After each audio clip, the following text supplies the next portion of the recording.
Hello students, आज के इस वीडियो में हम पढ़ने वाले हैं मास स्पेक्ट्रोमेट्री के जितने भी आयोनाइजेशन के टेक्निक थे, जिसको मैंने लास्ट वीडियो में बताया था कि कितने टाइप के टेक्निक्स हो सकते हैं। तो इसमें मैंने कवर किया था। तो इसमें जो ये वाला पोर्शन है आप लोगों का कि कितने टाइप के आयोनाइजेशन के मेथड्स होते हैं, जिसमें से मैंने बताया था कि गैस फेज़ आयोनाइजेशन, जिसमें अगर आपका सैंपल गैसियस फेज़ में हो तो उस समय आप electron impact chemical ionisation technique use कर सकते हैं। जैन अगर आपका सैंपल सॉलिड और लिक्विड है तो आप डिसॉप्शन टेक्निक यूज़ कर सकते हो, जिसमें है फील्ड डिसॉप्शन, फैब जिसको हम बोलते हैं फास्ट एटम बम्बार्डमेंट, माल्डी। और उसके अलावा अगर आप इवापोरेशन मेथड्स यूज़ करोगे तो उसमें आ जाएगा आपका thermo spray, ESI, APCI and APPI। इतना मैंने लास्ट वीडियो में जो इसकी नेमिंग थी वो कवर की हुई है। अब हम इसमें जो मेन बेसिक डिटेल्स हैं, थोड़ा बहुत डिस्कशन जो करना है कि किस तरीके से आप इस टेक्निक का यूज़ करके हमारे सैंपल को आयोनाइज़ कर सकते हो, वो हम कवर करेंगे। तो सिलेबस में आप लोगों को जो दिया हुआ है 8 सेमेस्टर के, उसमें आपको डिटेल में आपका फैब एंड माल्डी पढ़ना है। ठीक है, FAB and MALDI that is fast atom bombardment and MALDI, शायद फील्ड डिसॉप्शन भी है। ये 3 टेक्निक्स आपको सिलेबस में दिया हुआ है कि डिटेल में पढ़ना है। पर ये वाला जो आप लोगों का गैस फेस है, मैं आपको थोड़ा बहुत एक बेसिक क्या होता है, किस तरीके से हम गैसियस सैंपल को आगे उसमें आयोनाइजेशन के लिए यूज़ करते हैं, वो मैं आप लोगों को बता देती हूँ। तो ये देखिए, ये मैंने बता दिया था कि ये सारा इसका फुल फॉर्म होता है। फैब को हम बोलते हैं fast atom bombardment. Last video अगर आपने नहीं देखी है तो उसे देख लीजिएगा। MALDI that is matrix assisted laser desorption ionisation. फिर नेक्स्ट आ जाता है हमारा ESI, जिसको हम बोलते हैं electro spray ionisation. Then APCI that is atmospheric pressure chemical ionisation.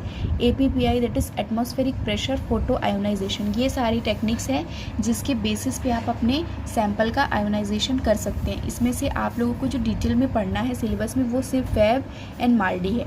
ठीक है, उसके अलावा सारे जितने भी आपको टॉपिक्स हैं वो आपको सेमेस्टर एग्ज़ाम के अकॉर्डिंग पढ़ना नहीं है।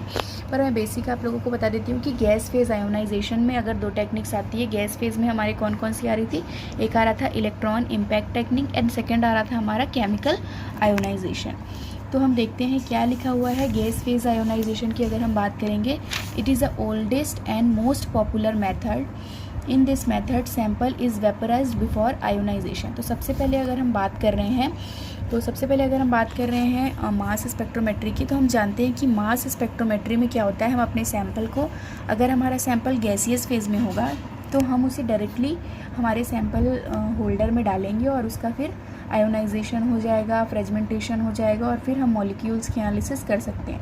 लेकिन अगर हमारा सैंपल सॉलिड और लिक्विड है तो हम उसे पहले क्या करते हैं, गैस में कन्वर्ट करते हैं। तो फॉर एग्जांपल अगर हमारा सैंपल गैस फेज़ में है, ठीक है, तो हमें उसे फिर कन्वर्ट करने की कोई ज़रूरत नहीं है। तो गैस फेज़ में आप उसे डायरेक्टली कन्वर्ट कर सकते हैं।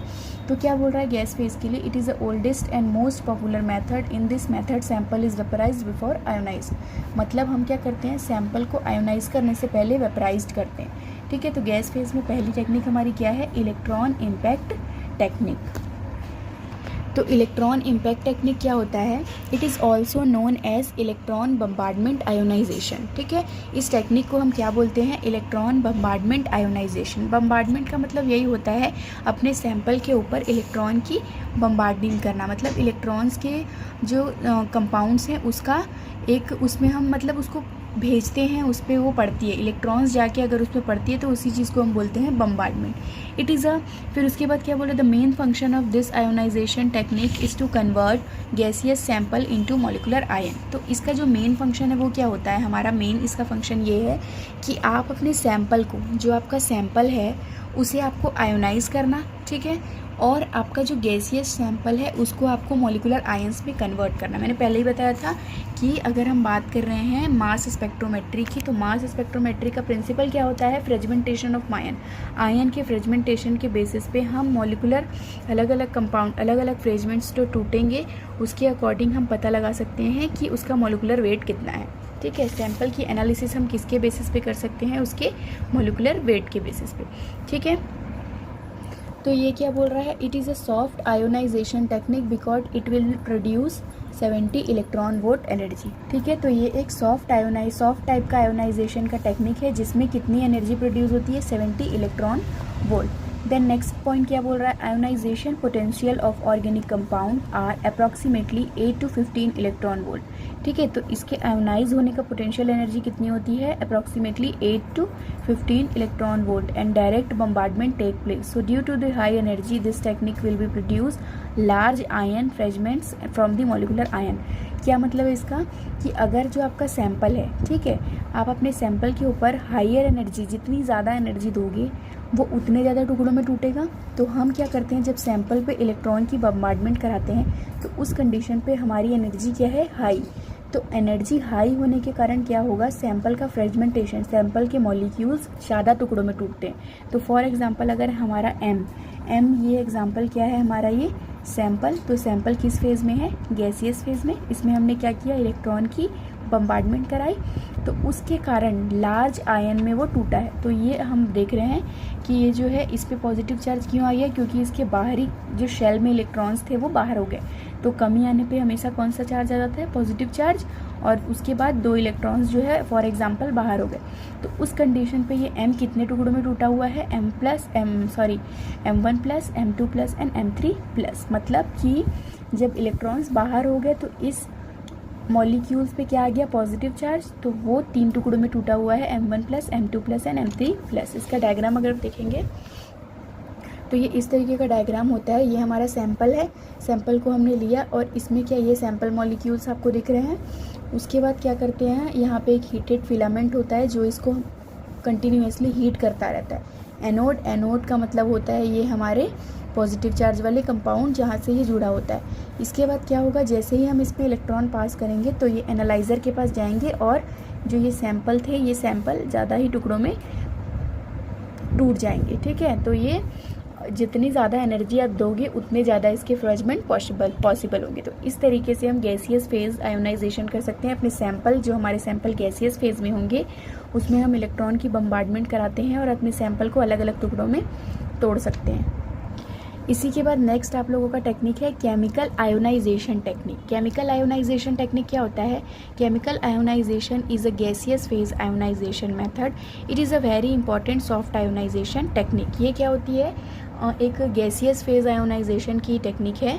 ये क्या होता है, बहुत इंपॉर्टेंट सॉफ्ट आयोनाइजेशन टेक्निक है। ये हम तभी यूज़ करते हैं जब हमारा सैंपल गैसियस फेज में हो। Fragment is less and gives the intense peak of the molecular ion. जो फ्रेगमेंट्स है वो क्या होगा, कम होगा और हमको एक इंटेंस पिक मिलेगा हमारे मॉलिकुलर आयन का।